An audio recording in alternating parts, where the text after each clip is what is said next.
I am writing this under an appreciable mental strain, since by tonight I shall be no more.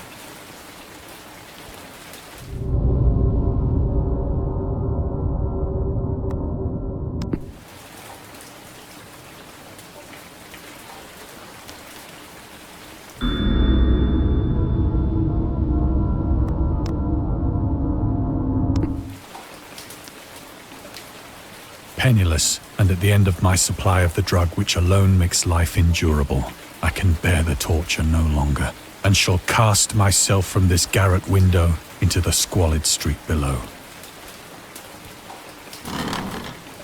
Do not think from my slavery to morphine that I am a weakling or a degenerate. When you have read these hastily scrawled pages, you may guess, though never fully realize, why it is that I must have forgetfulness or death.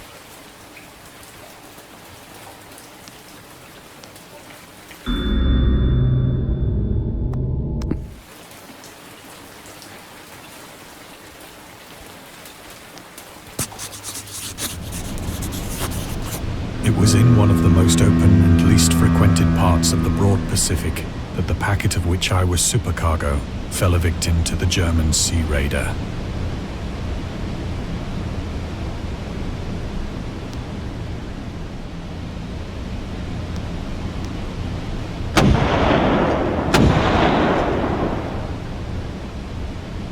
The Great War was then at its very beginning, and the ocean forces of the Hun had not completely sunk to their later degradation, so that our vessel was made a legitimate prize, whilst we of her crew were treated with all the fairness and consideration due us as naval prisoners.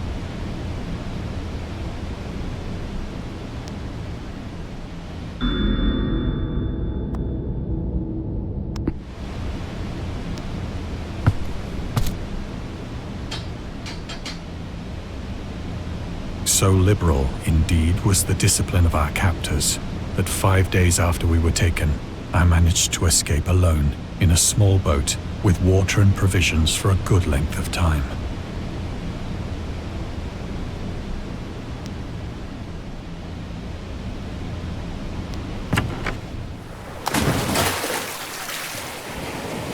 When I finally found myself adrift and free, I had but little idea of my surroundings. Never a competent navigator, I could only guess vaguely by the sun and stars that I was somewhat south of the equator. Of the longitude, I knew nothing, and no island or coastline was in sight.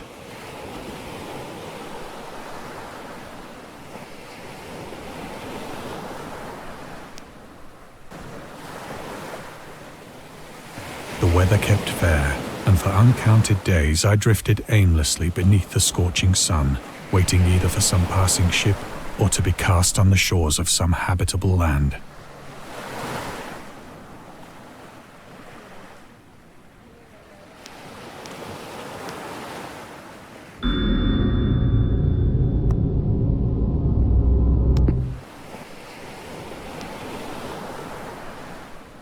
But neither ship nor land appeared, and I began to despair in my solitude upon the heaving vastness of unbroken blue.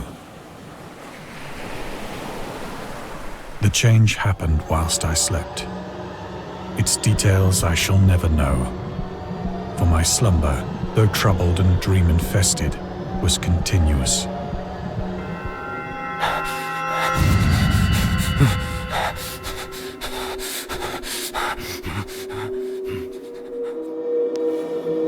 When at last I awoke, it was to discover myself half sucked into a slimy expanse of hellish black mire, which extended about me in monotonous undulations as far as I could see, and in which my boat lay grounded some distance away. Though one might well imagine that my first sensation would be of wonder at so prodigious and unexpected a transformation of scenery, I was in reality more horrified than astonished. For there was in the air and in the rotting soil a sinister quality which chilled me to the very core. The region was putrid with the carcasses of decaying fish and of other less describable things which I saw protruding from the nasty mud of the unending plain. Perhaps I should not hope to convey in mere words the unutterable hideousness that can dwell in absolute silence and barren immensity. There was nothing within hearing and nothing in sight save a vast reach of black slime. Yet the very completeness of the stillness and the homogeneity of the landscape oppressed me with a nauseating fear. The sun was blazing down from a sky which seemed to me almost black in its cloudless cruelty, as though reflecting the inky marsh beneath my feet.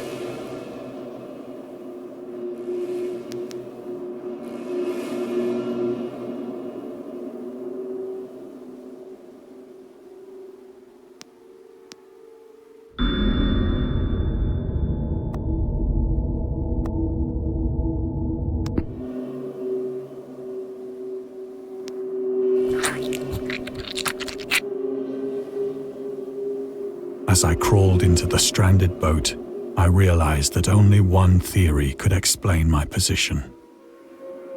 Through some unprecedented volcanic upheaval, a portion of the ocean floor must have been thrown to the surface, exposing regions for which innumerable millions of years had lain hidden under unfathomable watery depths.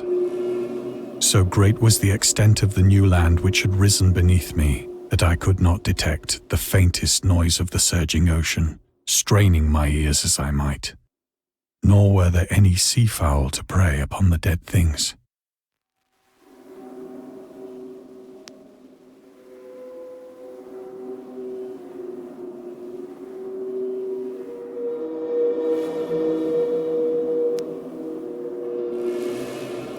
For several hours I sat thinking or brooding in the boat, which lay upon its side and afforded a slight shade as the sun moved across the heavens. As the day progressed, the ground lost some of its stickiness and seemed likely to dry sufficiently for traveling purposes in a short time. That night I slept but little, and the next day I made for myself a pack containing food and water, preparatory to an overland journey in search of the vanished sea and possible rescue.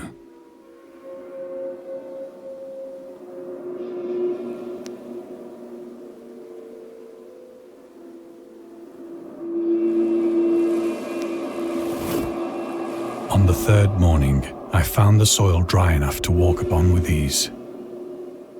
The odor of the fish was maddening, but I was too much concerned with graver things to mind so slight an evil, and set out boldly for an unknown goal.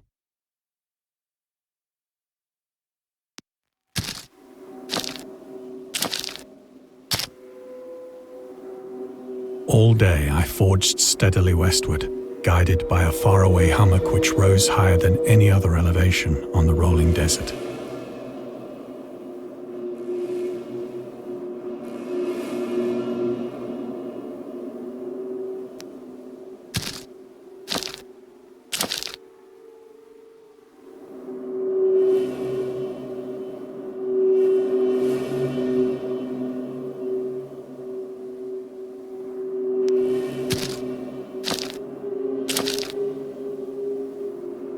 That night, I encamped, and on the following day still travelled toward the hummock, though that object seemed scarcely nearer than when I had first espied it.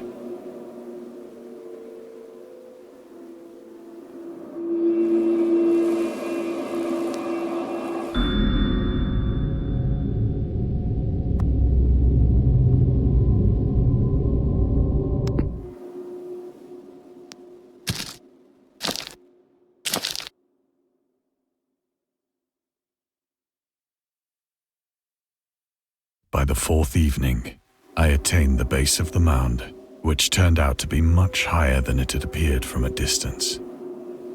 An intervening valley setting it out in sharper relief from the general surface. Too weary to ascend, I slept in the shadow of the hill. I know not why my dreams were so wild that night, but ere the waning and fantastically gibbous moon had risen far above the eastern plain, I was awake in a cold perspiration, determined to sleep no more. Such visions as I had experienced were too much for me to endure again. And in the glow of the moon I saw how unwise I had been to travel by day. Without the glare of the parching sun, my journey would have cost me less energy. Indeed, I now felt quite able to perform the ascent which had deterred me at sunset. Picking up my pack, I started for the crest of the eminence.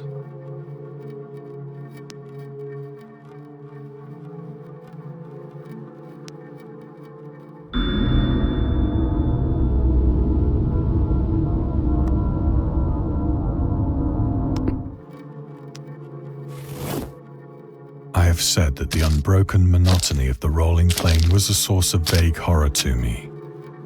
But I think my horror was greater when I gained the summit of the mound and looked down the other side into an immeasurable pit or canyon,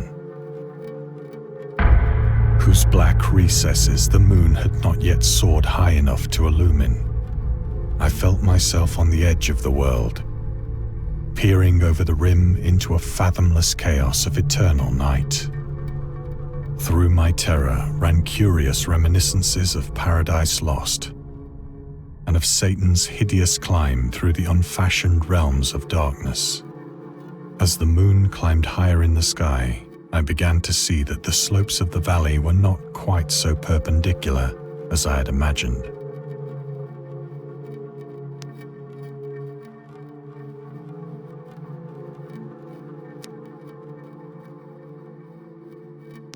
Ledges and outcroppings of rock afforded fairly easy footholds for a descent, whilst after a drop of only a few hundred feet, the declivity became very gradual.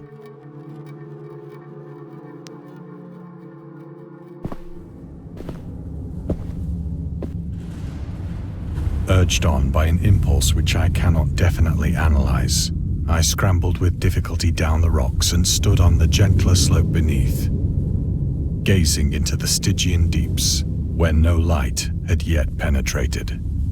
All at once, my attention was captured by a vast and singular object on the opposite slope, which rose steeply about 100 yards ahead of me. An object that gleamed whitely in the newly bestowed rays of the ascending moon.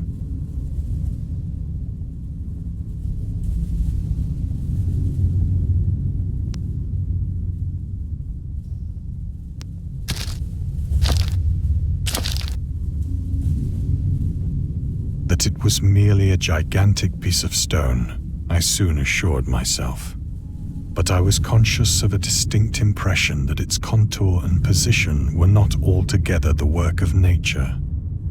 A closer scrutiny filled me with sensations I cannot express.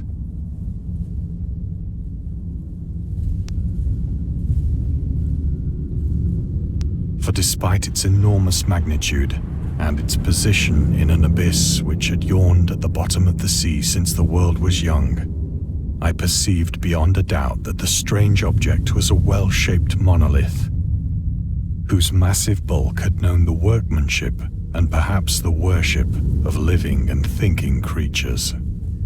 Dazed and frightened, yet not without a certain thrill of the scientist's or archaeologist's delight, I examined my surroundings more closely.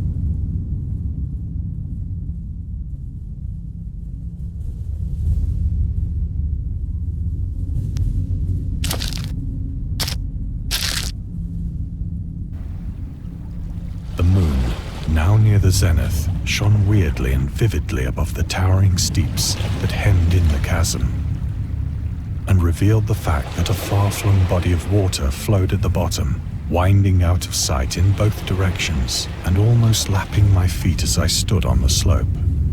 Across the chasm, the wavelets washed the base of the cyclopean monolith, on whose surface I could now trace both inscriptions and crude sculptures.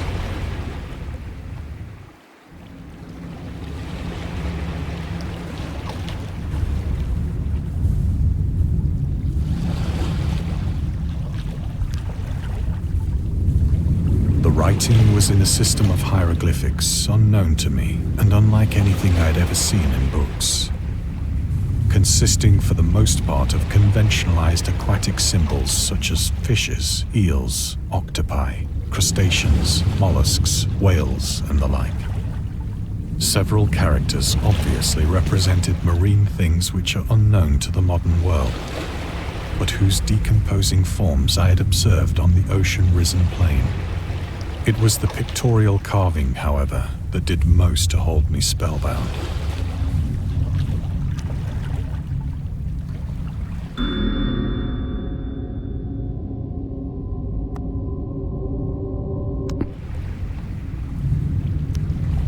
Plainly visible across the intervening water on account of their enormous size were an array of bas-reliefs whose subjects would have excited the envy of a doré. I think that these things were supposed to depict men, at least a certain sort of men, though the creatures were shown disporting like fishes in the waters of some marine grotto, or paying homage at some monolithic shrine which appeared to be under the waves as well. Of their faces and forms I dare not speak in detail, for the mere remembrance makes me grow faint. Grotesque beyond the imagination of a Poe or a Bulwer. They were damnably human in general outline, despite webbed hands and feet, shockingly wide and flabby lips, glassy, bulging eyes, and other features less pleasant to recall. Curiously enough, they seemed to have been chiseled badly out of proportion with their scenic background. For one of the creatures was shown in the act of killing a whale, represented as but little larger than himself. I remarked, as I say, their grotesqueness and strange size, but in a moment decided that they were merely the imaginary gods of some primitive fishing or seafaring tribe. Some tribe whose last descendant had perished eras before the first ancestor of the Piltdown or Neanderthal man was born.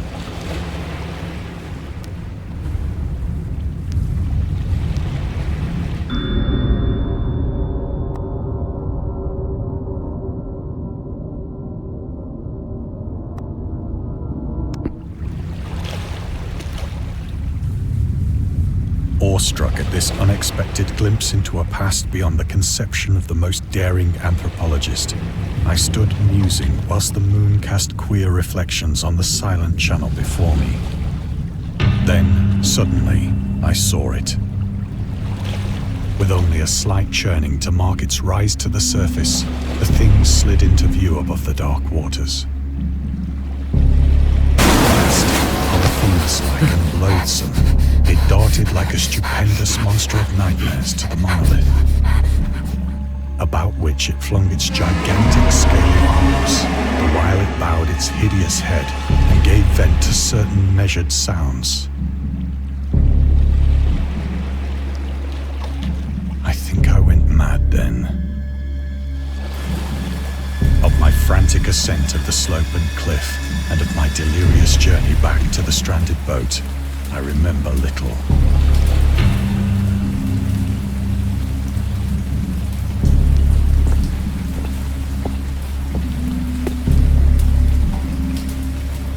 I believe I sang a great deal and laughed oddly when I was unable to sing.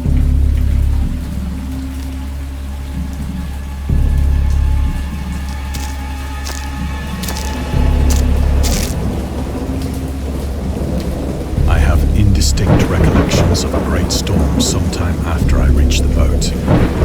At any rate, I know that I heard pearls of thunder and other tones which nature utters only in her wildest moods.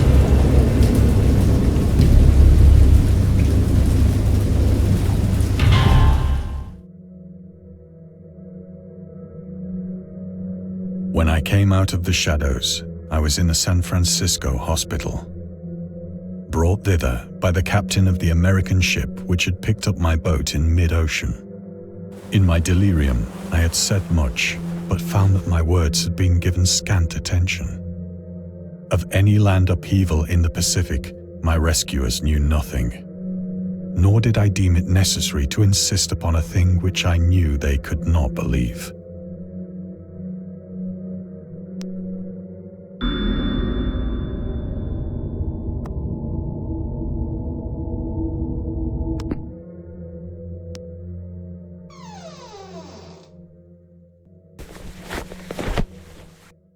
Once I sought out a celebrated ethnologist and amused him with peculiar questions regarding the ancient Philistine legend of Dagon, the fish god.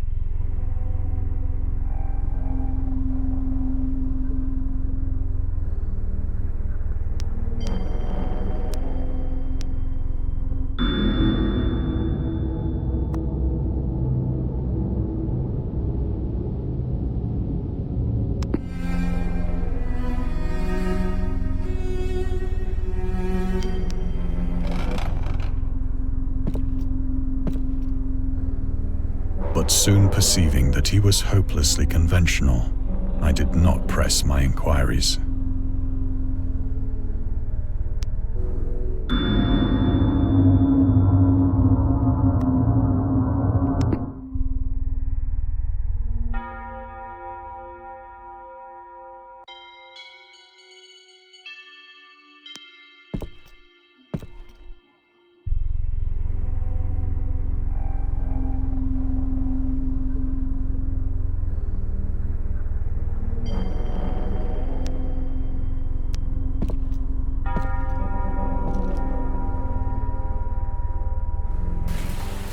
It is at night, especially when the moon is gibbous and waning, that I see the thing.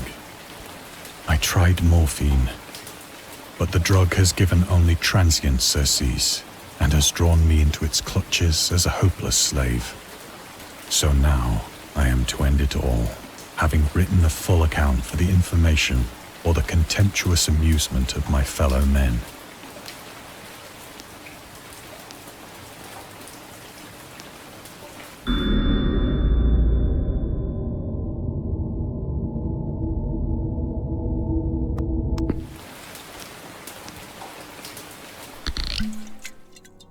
Often, I ask myself if it could not all have been a pure phantasm, a mere freak of fever as I lay sun-stricken and raving in the open boat after my escape from the German man-of-war. This I ask myself, but ever does there come before me a hideously vivid vision in reply. I cannot think of the deep sea without shuddering at the nameless things that may at this very moment be crawling and floundering on its slimy bed, worshipping their ancient stone idols and carving their own detestable likenesses on submarine obelisks of water-soaked granite. I dream of a day when they may rise above the billows to drag down into their reeking talons the remnants of puny, war-exhausted mankind. Of a day when the land shall sink and the dark ocean shall ascend amidst universal pandemonium.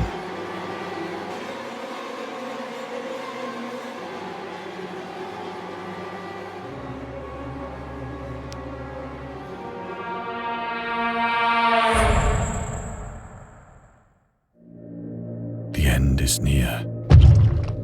I hear a noise at the door, as of some immense slippery body lumbering against it.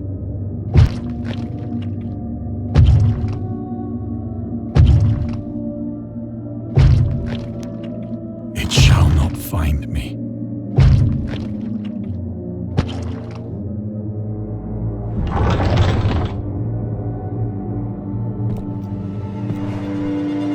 God, that hand!